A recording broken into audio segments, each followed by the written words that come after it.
बौने और मोची। एक शहर में एक मोची अपने परिवार के साथ रहता था।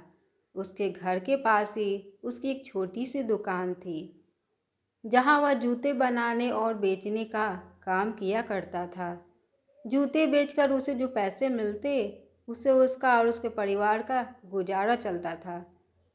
वह अपने काम में निपुण था और मेहनती भी। इसके बावजूद भी एक समय ऐसा आया कि जब उसके बनाए जूते बिकने कम हो गए। जो बिकते वो भी बहुत कम दाम पर। उचित दाम न मिल पाने के कारण उसका धंधा मंदा चलने लगा। उसकी दुकान पर आने वाले ग्राहकों की संख्या कम हो गई। नतीजा यह हुआ कि उसकी जमा पूंजी समाप्त होने लगी। स्थिति ये आ गई कि घर चलाने के लिए उसे पत्नी के गहने गिरवी रखने पड़े, घर का सामान बेचना पड़ा। यह बुरा दौर उसकी चिंता का कारण बन गया। वह हर समय चिंता में डूबा रहता। उसे चिंतित देख उसकी पत्नी हमेशा उसे हौसला देती, देखिए, ऊपर वाला सब देख रहा है, उस पर भरोसा रखिए, यकीन मानिए, सब ठीक हो जाएगा। पत्नी की बात पर वह मुस्कुरा देता, लेकिन अंदर ही अंदर चिंता में डूबा रहता। उसकी दुकान में जूते बनाने का सामान भी खत्म हो चला था। तैयार जूतों में से बस एक जोड़ी जूते ही बचे थे, जिसे खरीदने दुकान पर कोई ग्राहक नहीं आ रहा था। एक दिन वह अपने बनाए आखिरी जूते बेचने बाजार चला गया। जूते बिक गए। जो पैसे मिले उससे उसने घर की ज़रूरतों का सामान खरीदा और घर वापस आने लगा। रास्ते में उसे एक बूढ़ी गरीब औरत दिखाई दी। उसने उसे कुछ पैसे देकर उसकी मदद की और अपने घर चला आया। शाम को जब वह अपनी दुकान में गया तो देखा कि वहाँ चमड़े का बस एक छोटा सा टुकड़ा ही बचा हुआ था। उस टुकड़े से सिर्फ एक जूता बन सकता था।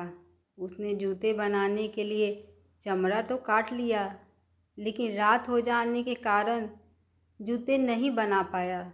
अगले दिन जूते बनाने का सोच वह घर आकर सो गया। अगली सुबह वह जब अपनी दुकान पर गया तो चकित रह गया। जहाँ वह चमड़ा काटकर रख गया था, वहाँ बहुत ही सुंदर जूते रखे हुए थे। इतने सुंदर जूते उसने कभी देखे ही नहीं थे। उन्हें बेचने जब वह बाजार गया तो उसे उसके बहुत अच्छे दाम मिले। वापसी में घर के लिए कुछ सामान के साथ ही उसने जूते बनाने का सामान भी खरीदा। कुछ पैसे उसने ज़रूरतमंदों को दान में भी दिए। उस रात उसने 2 जूते बनाने के लिए चमड़ा काट कर रखा। अगली सुबह दुकान में उसे 2 जोड़ी सुंदर जूते मिले। वह हैरान था। जब उसने यह बात अपनी पत्नी को बताई तो पत्नी बोली, देखा, मैंने कहा था ना कि ऊपर वाला सब देख रहा है। उसका ही आशीर्वाद है कि कोई नेक दिल इंसान हमारी मदद कर रहा है। मोची के चमड़े काटकर छोड़ने और फिर अगले दिन बने बनाए जूते मिलने का सिलसिला जारी रहा। 1 से 2, 2 से 3 और फिर रोज उसे कई जोड़ी जूते मिलने लगे। वे जूते ग्राहकों को बहुत पसंद आने लगे। बाजार में उसका नाम हो गया और उसकी दुकान में ग्राहकों की भीड़ लगने लगी। अच्छे दाम में जूते बिकने से मोची ने अच्छा खासा पैसा कमा लिया। उसकी आर्थिक स्थिति सुधर गई। वह और उसकी पत्नी सदा मन ही मन में उन नेक दिल लोगों का धन्यवाद करते थे, जो रोज रात उनकी दुकान पर आकर जूते बना जाते थे। एक दिन मोची की पत्नी बोली, इतने समय से कोई हमारी इतनी मदद कर रहा है और हमें उनके बारे में कुछ भी पता नहीं। क्यों ना आज रात जाग कर हम दुकान की रखवाली करें और देखें कि कौन रोज़ हमारी मदद के लिए आता है। मोची को पत्नी की बात जच गई। उस रात दोनों सोए नहीं बल्कि दुकान में जाकर छुप गए। कुछ घंटे इंतजार करने के बाद उन्होंने देखा कि खिड़की के रास्ते 3 बौने दुकान के भीतर आए और गीत गुनगुनाते हुए कटे हुए चमड़ों से जूते बनाने लगे। मोची और उसकी पत्नी उन्हें छुपकर देखते रहे। रात भर मेहनत कर जूते बनाने के बाद तीनों बौने खिड़की के रास्ते ही वापस चले गए। उनके जाने के बाद मोची और उसकी पत्नी आपस में बात करने लगे।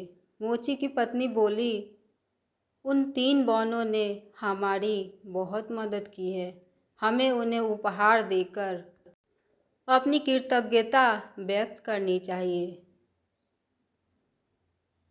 तुम ही बताओ, हमें उन्हें उपहार में क्या देना चाहिए? मोची ने पूछा। तुमने ध्यान दिया? उनके कपड़े और जूते पुराने हो चुके थे। मैं उनके लिए नए कपड़े सिल देती हूँ और तुम उनके लिए नए जूते बना देना। मोची मान गया। बाजार से सामान लाकर वे बौनों के लिए कपड़े और जूते बनाने लगे। कुछ दिनों में कपड़े और जूते तैयार हो गए। कपड़े बहुत ही सुंदर बने थे और जूते शानदार थे। उस रात चमड़े के स्थान पर उन्होंने बौनों के लिए तैयार किए कपड़े और जूते रख दिए। रात जब तीनों बौने दुकान के भीतर आए तो चमड़े के स्थान पर अपने नाप के कपड़े और जूते देखकर बड़े खुश हुए। कपड़े और जूते पहनकर वे नाचने गाने लगे।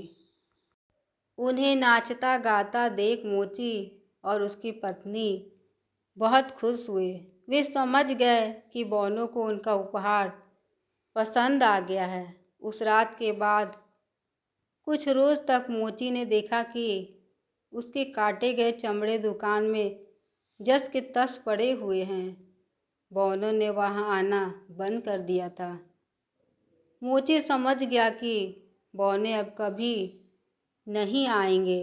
बौनों को मोची की जितनी मदद करनी थी वे कर चुके थे। अब मोची ने अपनी मेहनत से जूते बनाने का निश्चय किया। इतने दिनों में उसे ग्राहकों की पसंद नापसंद का अंदाज़ा लग चुका था और हुनर की तो उसमें कोई कमी ही नहीं थी।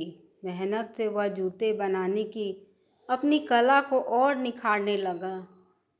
अब उसके बनाए जूते भी बौनों द्वारा बनाए गए जूतों जैसे सुंदर थे। ग्राहकों को उसके बनाए जूते भी पसंद आने लगे। वे उसकी दुकान में आते रहे और उसकी दुकान सबसे सुंदर जूतों वाली दुकान के रूप में शहर भर में मशहूर हो गई। अपना कीमती समय देने के लिए बहुत बहुत धन्यवाद। हमारे चैनल को सब्सक्राइब कर ले कि आप हमारे वीडियो को देख सकें। ये कहानी कैसी लगी प्लीज़ कमेंट करके ज़रूर बताएं।